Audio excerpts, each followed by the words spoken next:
Brought to you by V-Guard, co-powered by Sensodyne and Vimal.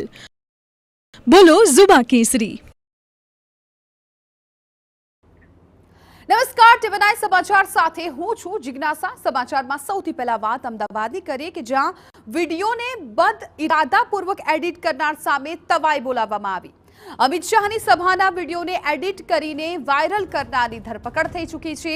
Cyber ક્રાઇમે 2 લોકોની ધરપકડ કરી છે. અમિત શાહની સભાના વિડીયોને ખોટી રીતે વાયરલ કરનાર પર કાર્યવાહી કરવામાં આવી છે. પાલનપુર અને લીમખેડાની સભાના વિડીયોને એડિટ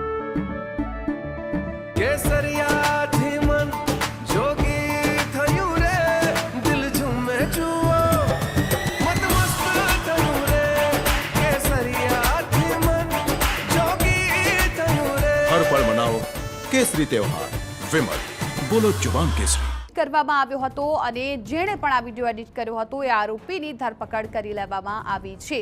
વિડીયો એડિટ કરીને વાયરલ કરવામાં આવ્યો હતો. બદ ઇરાદાપૂર્વક આ વિડીયો વાયરલ કરાયો હતો અને વિડીયો વાયરલ કરનાર શખ્સની ધરપકડ કરાઈ છે.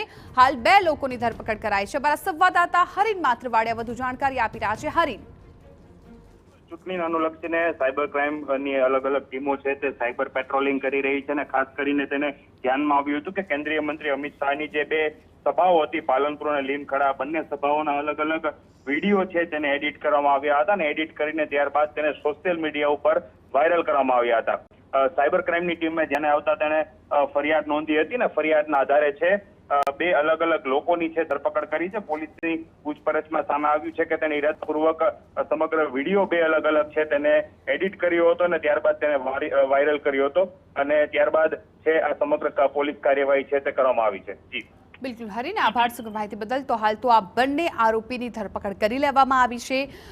અમિત શાહની ગુજરાતમાં જે પાલનપુર અને અન્ય જે જિલ્લામાં સભા હતી એ સભા દરમિયાનનો વિડીયો હતો જેને બદ ઇરાદાપૂર્વક એડિટ કરીને વાયરલ કરાયો હતો. સાયબર ક્રાઇમે 2 લોકોની ધરપકડ કરી.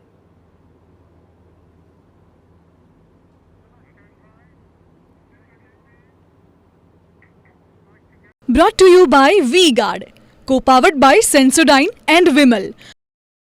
બોલો ઝુબા કેસરી.